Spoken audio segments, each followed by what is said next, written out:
You've come to explore the rise and fall of the Galactic Republic, and that's exactly where we're headed, into the grand arc of a civilization that spanned millennia before crumbling in just a few decades. Picture the quiet hum of the Senate chambers on Coruscant, where thousands of voices once harmonized in democratic debate. Now imagine those same halls echoing with the mechanical breathing of a single Dark Lord, the Republic's ideals replaced by imperial decree. This is a story of transformation so complete that the galaxy's greatest democracy became its most oppressive dictatorship, all while most citizens barely notice the shift. We'll trace this journey from the Republic's ancient foundations through its golden age, into the shadows where the Sith waited for 1,000 years, and finally to those pivotal moments when Chancellor Palpatine's smooth voice promised security while dismantling freedom. The scope here is vast, covering philosophy, politics, and power across centuries, but we'll keep our focus sharp on the mechanisms that made this transformation possible. Through the lens of Sith doctrine and Jedi tradition, through the rule of two and the politics of fear, we'll understand not just what happened, but why the Republic's fall was perhaps inevitable from the moment its enemies learned patience. You're about to discover how ancient hatreds and modern ambitions conspired to topple a government that seemed eternal.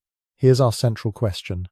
How did the Sith, reduced to just 2 members hiding in shadow, successfully destroy both the Jedi Order and the Republic they protected? We'll follow a thematic path rather than strict chronology, beginning with the foundational beliefs that drove this conflict, then examining the key mechanisms of transformation, the rule of two, the clone wars, and the personal failures that enabled tyranny. The information we're working with presents some contradictions, particularly around Sith philosophy and practice, which we'll acknowledge without choosing sides. What matters is understanding the complete picture of how democracy dies, not with invasion, but with applause. Listen to the whisper of ancient Sith texts, pages crackling with dark side energy, as they spell out a fundamental truth. The Force itself is divided, not by choice, but by nature. This chapter settles the philosophical bedrock that made the Republic's fall inevitable, his irreconcilable worldviews of Jedi and Sith. The ancient Sith believed something that sounds almost reasonable at first: conflict is power. But they took this beyond metaphor into religious doctrine. To them, peace wasn't just undesirable, it was literally disease. They taught that any moment without struggle allowed decay to creep into the galaxy like rust eating metal. Think of peace as cosmic entropy to the Sith mind, where every second of calm weakens the universe itself. The Jedi, naturally, held the opposite view. They saw peace as the Force's natural state, with conflict as the aberration that needed healing. This wasn't philosophical disagreement you could debate over tea. The Sith made emotion itself sacred. Where Jedi meditated to find calm, Sith meditation involved deliberately invoking traumatic memories to fuel their power. Imagine treating your worst moment, your deepest rage, your most cutting betrayal, as a battery to be charged and discharged. A Sith scream of fury wasn't loss of control, but prayer. Their hatred wasn't personal, but communion with what they saw as the Force's true nature. The divide deepened around concepts the Jedi held sacred. Love? The Sith called it weakness that clouded judgment. Mercy? A disease that let the unworthy survive. Compassion? The ultimate heresy that denied the Force's brutal truth, that only the strong deserved existence. The Sith taught apprentices that showing kindness was literally suicidal, that every act of mercy spread infection through the Force itself. But here's where it gets interesting. Both orders agreed the Force connected all living things. They just disagreed violently on what that connection meant. Jedi saw threads of mutual support, while Sith saw chains to be tested until only the strongest links remained. Neither could exist while the other survived, not because they chose war, but because their very existence challenged the other's universal truth. This fundamental divide explains why the conflict lasted millennia. You couldn't negotiate between peace is harmony and peace is death. You couldn't find middle ground between compassion strengthens the galaxy and compassion weakens the Force. The Republic, built on Jedi principles of cooperation and mutual support, embodied everything the Sith saw as cosmic cancer. Its very existence was heresy. and that made its destruction not just desirable but a religious imperative, setting the stage for everything that followed. The soft chime of Senate bells once marked the rhythm of galactic democracy, calling representatives from thousands of worlds to debate in the Great Chamber of Coruscant. This chapter clarifies how the Republic actually functioned, the structures that made it both mighty and vulnerable. The Galactic Republic wasn't one government, but thousands woven together. Think of it as the galaxy's most ambitious experiment in cooperative governance, where Naboo's monarch could sit beside Malastar's corporate representatives and Monday Calamari's elected council, all having equal voice, at least in theory. The system emerged from the ashes of ancient wars, built on one radical premise: dialogue could replace destruction. At the Republic's heart sat the Galactic Senate, a massive amphitheater where floating platforms carried each world's delegation. Picture thousands of these pods arranged in concentric circles, each carrying the hopes and agendas of entire civilizations.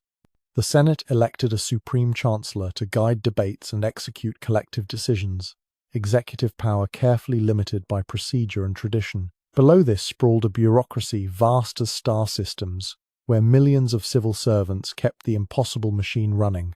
The Jedi Order served as the Republic's peculiar immune system, not officially part of government, yet integral to its function.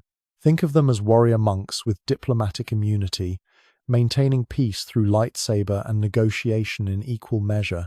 The Jedi Council operated from their temple on Coruscant, close enough to power to guide it, far enough to avoid corruption, or so they believed. Their presence gave the Republic something unique, a moral authority backed by genuine power, creating stability through respect rather than fear. Yet cracks showed in the foundation. Outer rim territories felt neglected by core world politics. Corporate interests, like the Trade Federation, accumulated power that rivaled entire sectors. The Senate's very size made decision-making glacial. By the time they agreed on action, crises had often evolved beyond their solutions. Think of it as a beautiful clock with too many gears, where precision became paralysis.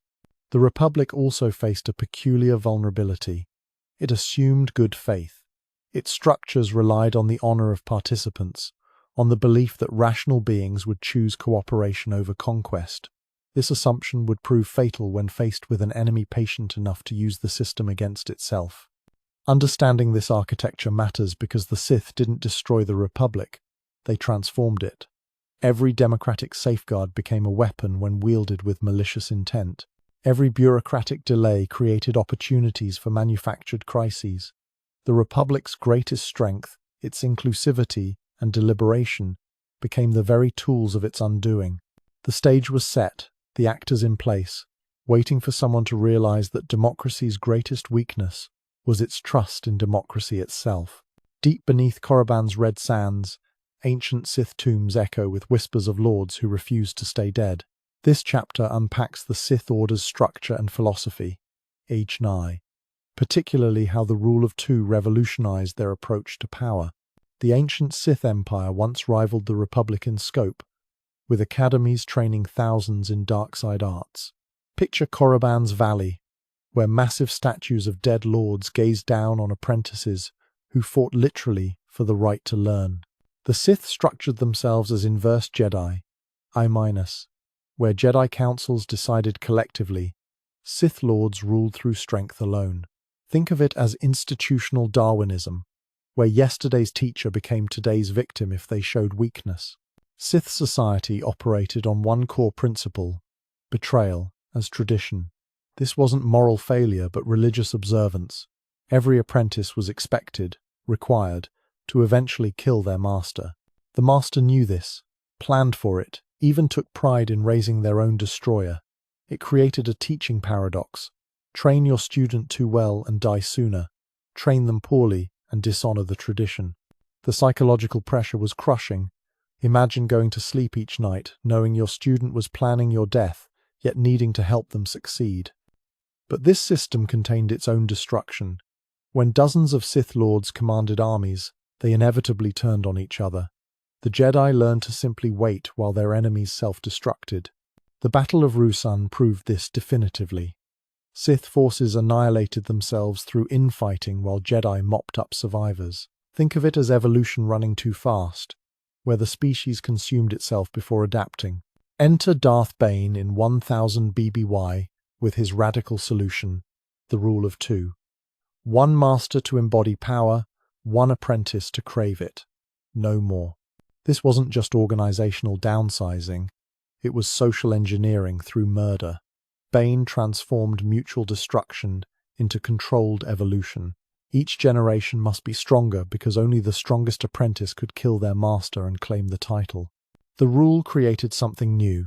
Sith, who thought in centuries rather than years. Where ancient lords sought immediate dominion, the rule of two played a generational game. Each master passed accumulated knowledge to one apprentice, who added their own discoveries before passing it on. Think of it as a viral infection designed to grow stronger with each transmission, trading explosive growth for inevitable victory. The true genius was hiding in plain sight. Two Sith could vanish where thousands couldn't dot. They could infiltrate rather than invade, corrupt rather than conquer. The Jedi declared the Sith extinct after Ruusan, never realizing their enemy had evolved beyond recognition. For 1,000 years, always two there were, master and apprentice, passing down, not just knowledge, but refined hatred, distilled patience, and most dangerously, a plan. The Republic faced an enemy it couldn't see, couldn't understand, and had already declared defeated. Imagine the Force as an ocean, where Jedi swim with the current, while Sith dive deep enough to reverse the tide itself. This chapter examines how Force powers actually functioned, their limits, costs, and the edge cases that defined both orders. The Force connected all living things, but accessing it required alignment. Jedi reached the Force through serenity, treating it like a river to be channeled rather than commanded. Their meditation was about removing the self, becoming empty vessels for the Force's will. Think of Jedi powers as cooperation. They asked the Force to help lift rocks, influence minds, or peer into possible futures. The Force responded to their harmony with enhanced reflexes, danger sense, and the ability to feel others' emotions. Sith took an opposite approach, viewing the Force as something to be dominated. Where Jedi emptied themselves, Sith filled themselves with passion, rage, fear, hatred, ambition. These emotions became fuel, transforming the Force from partner to slave. A Sith didn't ask the Force to help, they commanded it to obey. This produced different abilities.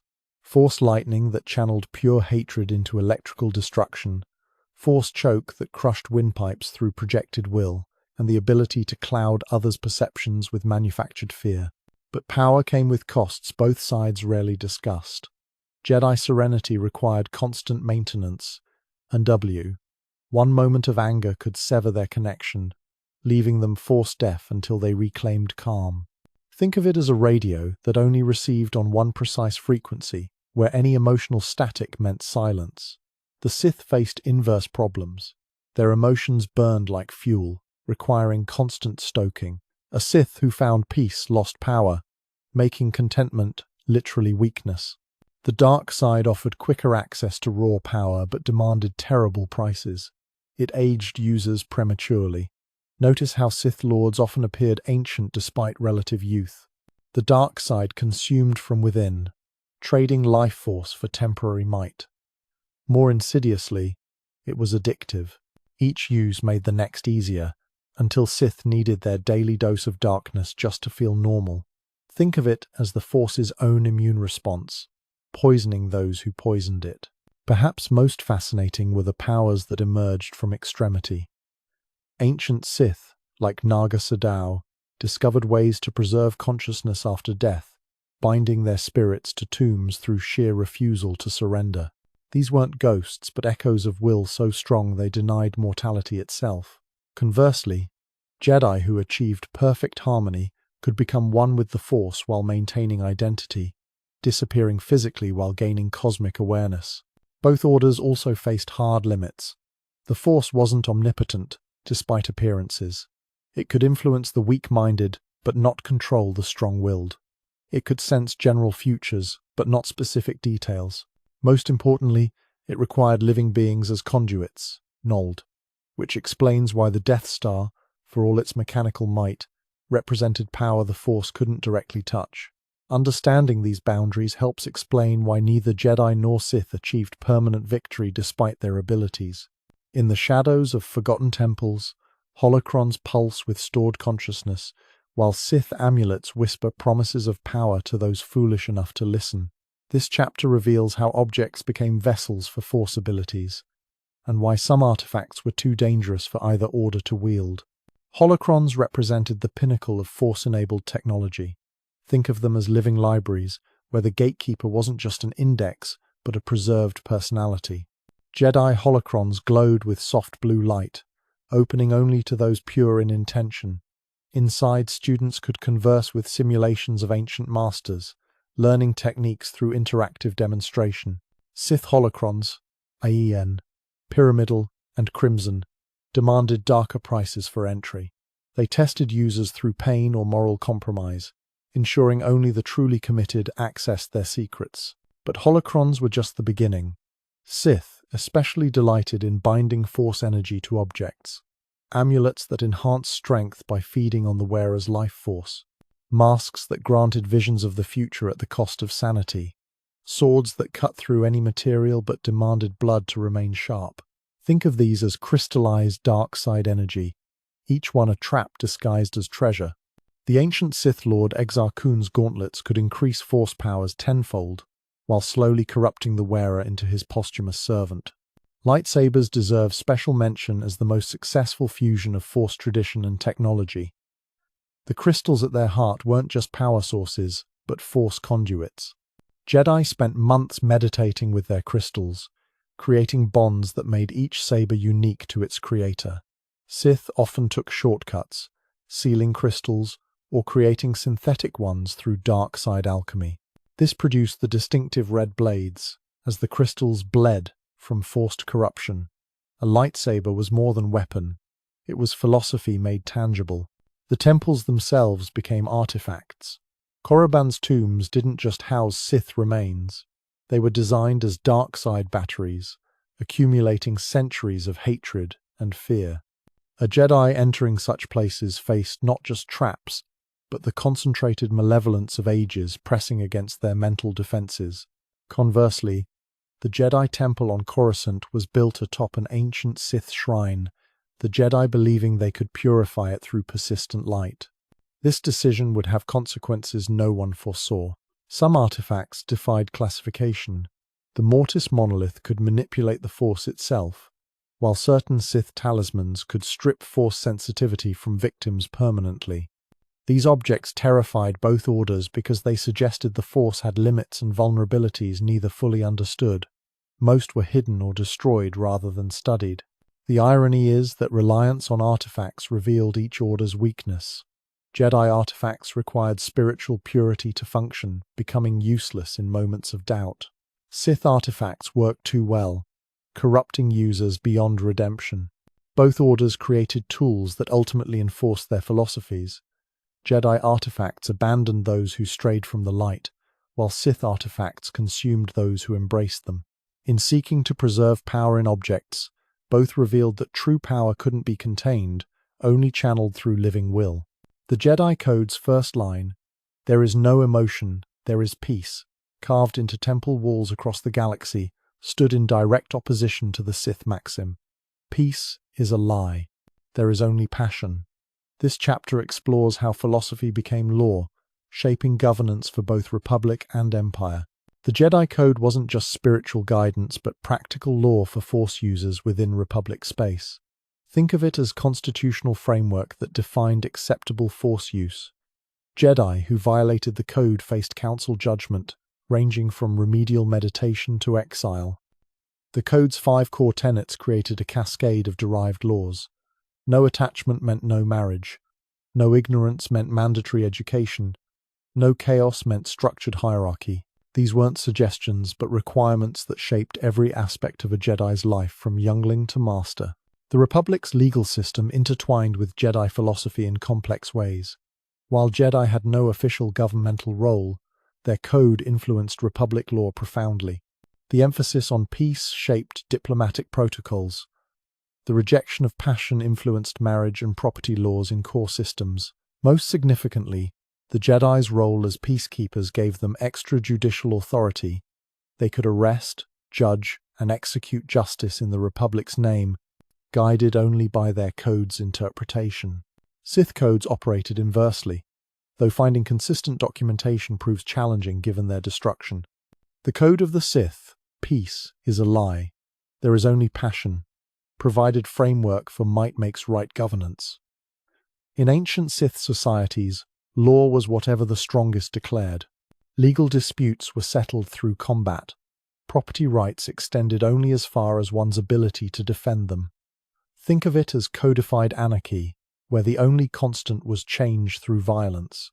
The rule of two created its own legal framework, though calling it law stretches the term. It established exactly one principle: there must be only two. This wasn't written but enforced through murder. The apprentice had legal obligation to kill their master upon achieving sufficient power. The master had equal obligation to kill any apprentice who wouldn't or couldn't eventually succeed them. It was law stripped to its barest essence, survival of the fittest as religious duty. Where these philosophies clashed most visibly was in governance models. The Republic's Senate embodied Jedi principles, collective wisdom, patient deliberation, peaceful resolution. Even when dealing with hostile powers, the preference was negotiation over conquest. The eventual empire inverted this completely, embodying Sith philosophy, where the Emperor's will was law, enforced through fear rather than respect. Regional governors received authority based on their ability to maintain order through strength. The tragedy is that both systems' virtues contained their destruction. The Republic's commitment to peace made it slow to recognize threats. Its faith in law made it vulnerable to those who used legal mechanisms for illegal ends. Conversely, the Empire's might makes right foundation meant constant internal struggle, consuming resources in perpetual power games. Neither system could survive its own perfect implementation, the Republic too peaceful to defend itself, the Empire too violent to sustain itself. 1,000 years of peace shattered in just 13 years, beginning with taxation disputes and ending with Jedi younglings dead on temple floors. This chapter tracks the pivotal events that transformed Republic into Empire, democracy into dictatorship. The Naboo crisis of 32 BBY seemed minor, a trade dispute over taxation of outlying routes. But listen closely to the echoes. This was the first note in Palpatine's symphony of destruction. The Trade Federation's blockade of Naboo appeared corporate greed, but Darth Sidious orchestrated every move. Think of it as prototype testing. 200 democratic procedures be weaponized. Could bureaucracy become a battlefield? The answer was yes. Queen Amidala's desperate plea to the Senate met procedural delays while her people suffered. Senator Palpatine's rise to Chancellor seemed like justice prevailing, but the Sith had just captured the Republic's highest office. 10 years later, the separatist crisis emerged. Thousands of systems threatening secession should have been warning enough, but the Senate saw politics where they should have seen pattern. Count Dooku, fallen Jedi turned Sith Lord, united corporate interests with legitimate grievances. The genius was making both sides righteous in their own eyes. The Republic defending unity, separatists demanding autonomy. Neither realized they danced to the same master's tune. The Clone Wars' opening battle at Geonosis changed everything. In one day, the Jedi went from peacekeepers to generals, the Republic from democracy to military state. Picture the psychological whiplash. Beings trained in meditation now commanded armies. Senators who debated treaty subsections now voted on planetary bombardments. The clones themselves were perfect symbols, identical soldiers with no choice but obedience, replacing the diverse volunteers who once defended democracy. For 3 years, war consumed the galaxy. Each victory required greater compromise, each defeat justified harsher measures. Emergency powers granted to Chancellor Palpatine accumulated like sediment, each layer thin enough to seem reasonable, the total weight crushing democracy beneath. The Jedi spread thin across battlefronts, lost connection to the Force and their purpose. They won battles while losing their souls, becoming the warriors they'd sworn never to be. Then came Order 66, D, the masterstroke hidden in plain sight. The clones' betrayal wasn't betrayal at all, but programmed obedience to legitimate authority. In hours, the Jedi Order died not to Sith lightsabers, but to blaster fire from trusted allies. The horror was its legality, the Chancellor exercising emergency powers to eliminate traitors. That the treason was fabricated mattered less than the mechanism working perfectly. The final transformation came with thunderous applause. Palpatine's declaration of empire wasn't coup but referendum, the Senate voting away its own existence for promised security. Democracy didn't fall to invasion but invitation. The Republic's million-year history ended not with explosion but signature, its own procedures signing its death warrant. Every safeguard had become vulnerability, every tradition twisted to serve its opposite purpose. The Chronicle's lesson is chilling. Systems designed for good faith fail catastrophically against bad faith actors with patience. Behind every galactic transformation stand individuals whose choices echo across star systems: Anakin's love, Palpatine's patience, Obi-Wan's faith, and Padme's idealism. This chapter examines how personal relationships shaped cosmic events. Anakin Skywalker embodied contradiction from birth. Minor, a slave who would enslave the galaxy, a child of prophecy who fulfilled it through betrayal. His relationships defined him, with Obi-Wan, desperate for a father's approval while resenting fraternal treatment, with Padme, whose secret marriage created the attachment that would destroy him, with Palpatine, who offered the paternal validation the Jedi withheld. Think of Anakin as gravity well, drawing others into orbit then crushing them with his collapse. His fear of loss became self-fulfilling prophecy. His not true, by trying to save Padme from death, he became her killer. Palpatine played the longest game in galactic history. As senator, he cultivated relationships like gardens, each person a seed for future harvest. His mentorship of Anakin spanned 13 years, patient grooming, disguised as grandfatherly concern. With Padme, he played supportive colleague from Naboo, using their shared heritage to build trust he'd later exploit. Even with enemies like Mace Windu, he maintained cordial relations until the precise moment for revelation. Think of him as social architect, designing relationships that looked natural while serving manufactured purpose. Obi-Wan Kenobi represented the Jedi ideal, disciplined, compassionate, dedicated to duty over desire. Yet his relationships revealed the Order's flaws. His love for Anakin blinded him to growing darkness. His trust in the Council prevented questioning their militarization. His friendship with Padme kept him from investigating her secret. Obi-Wan's tragedy was being too good a Jedi to be good friend. Following rules while relationships crumbled around him. Padme Amidala began as queen fighting for her people and ended as senator dying of broken heart. Her relationships bridged the personal and political. With Anakin, love that defied law. With Palpatine, trust that enabled tyranny. With democracy itself, faith that proved fatal. She saw good in everyone, a strength that became weakness when applied to those who weren't good. Her final moments birthing twins while dying of despair crystallized the Republic's fate, hope for the future, purchased with present tragedy. The web extended to supporting players whose choices proved pivotal. Yoda's 8 centuries of wisdom couldn't prevent his Order's blindness. Mace Windu's rigidity created the confrontation Palpatine needed. Count Dooku's fall from respected Jedi to Sith apprentice showed how nobility could be corrupted. Even minor figures like Bail Organa and Monday Mothma, whose relationships would seed rebellion, were shaped by watching friends become enemies. The pattern reveals uncomfortable truth. The Republic fell not through grand battles but intimate betrayals. Every relationship that should have strengthened instead weakened. Love became possessiveness. Trust became manipulation. Duty became rigidity. The network designed for mutual support became mutual destruction. Each connection a thread Palpatine pulled to unravel the whole.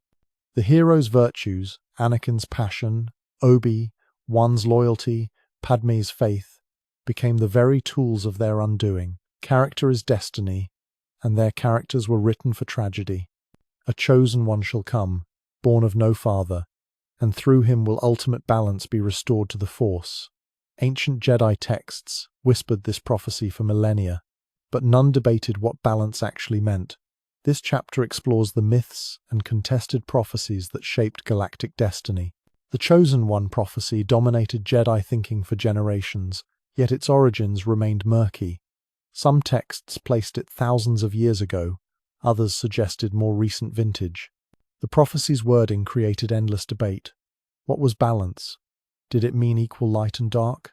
The elimination of all Sith? The destruction of both orders? The Jedi Council assumed it meant Sith extinction, never considering they might be half the imbalance themselves. Think of prophecy as mirror. Everyone saw their own assumptions reflected back.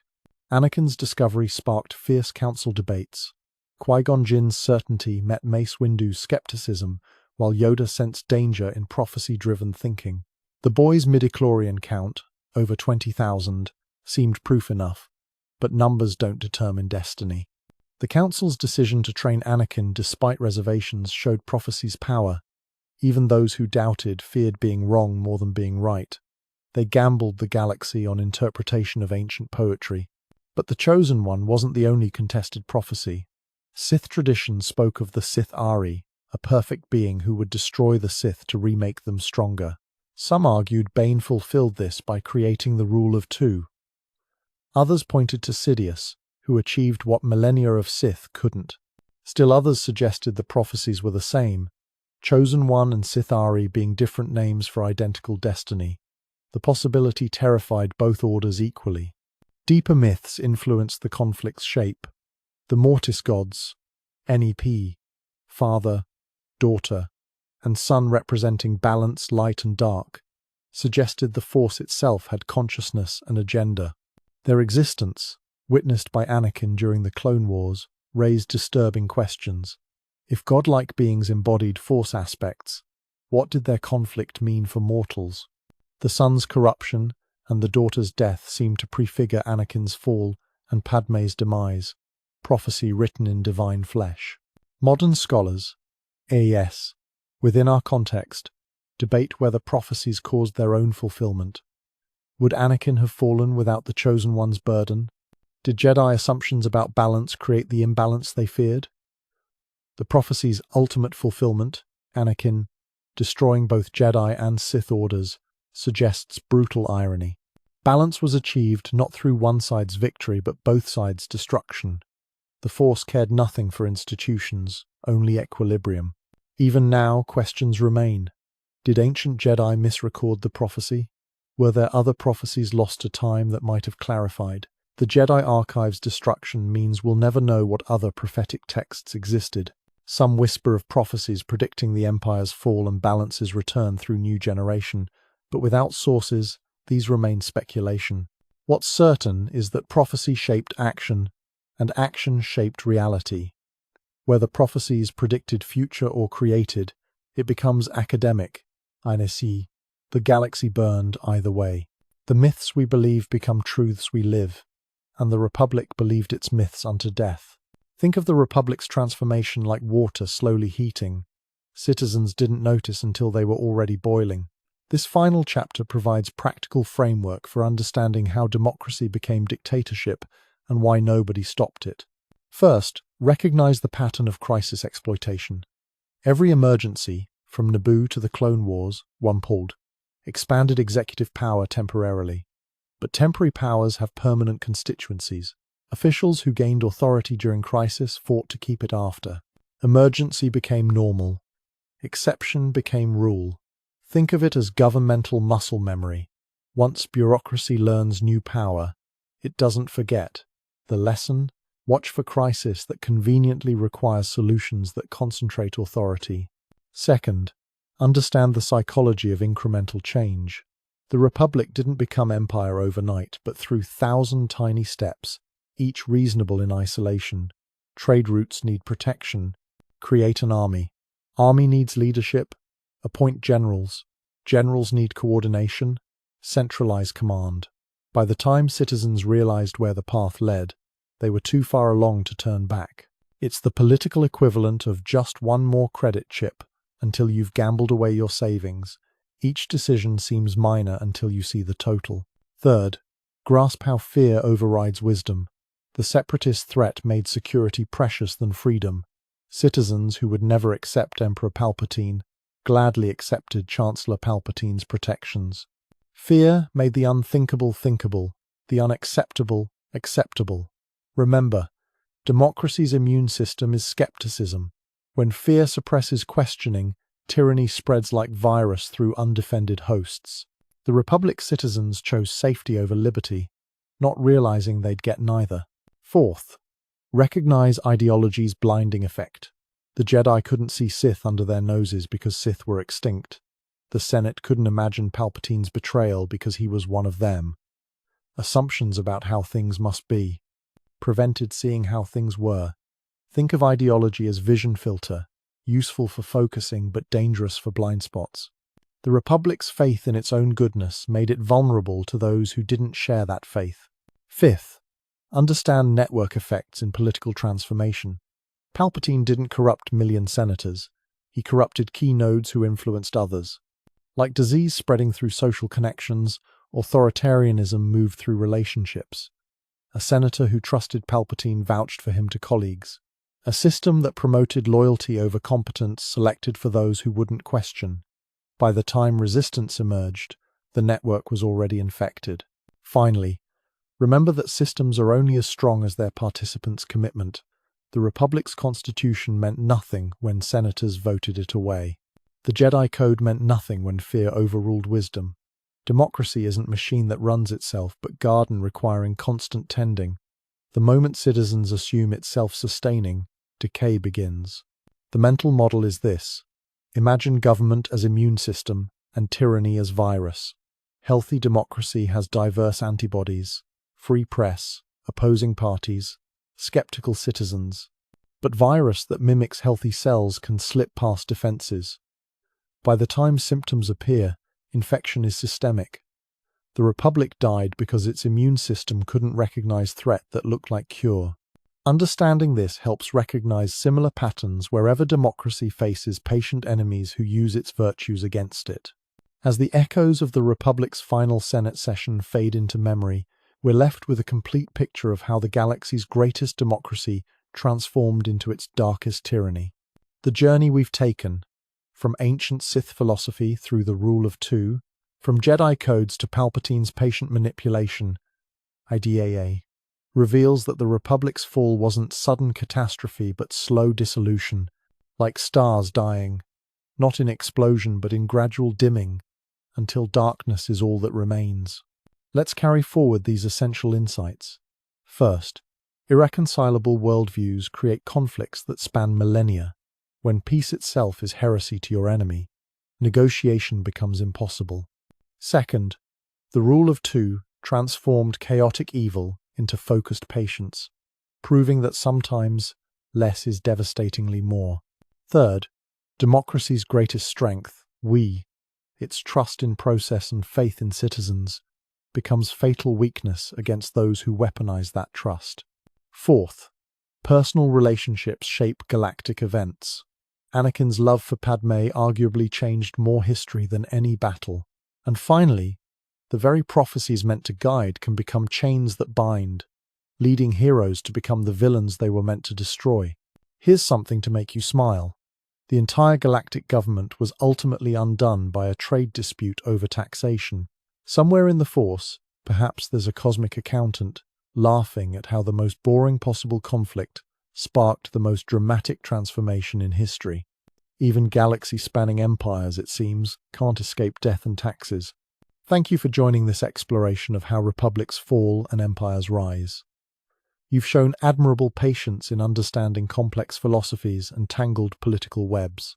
The story reminds us that democracy requires not just good intentions but constant vigilance, that peace demands more strength than war, and that sometimes balance comes through destruction rather than preservation. Whether you're drawn to the tragic heroes, fascinated by Sith patience, or simply amazed that anyone thought giving emergency powers to a politician named Sidious was a good idea, you now have the complete framework for understanding this pivotal transformation. The Republic may have fallen, but its lessons endure, carved not in stone but in the memories of those who remember when democracy's death brought thunderous applause.